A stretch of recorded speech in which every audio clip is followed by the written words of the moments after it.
ज्वारी जुंधळाविषयी माहिती, पीक दाट आणि पातळची माहिती सांगणार आहे मित्रांनो.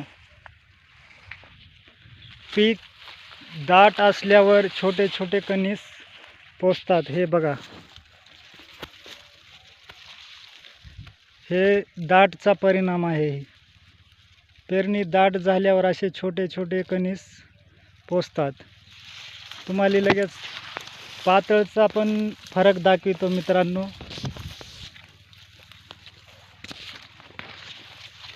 हो का, इकडे पातळ असल्यामुळे इकडे चांगले कणीस पोचलेले आहेत. हे पहा.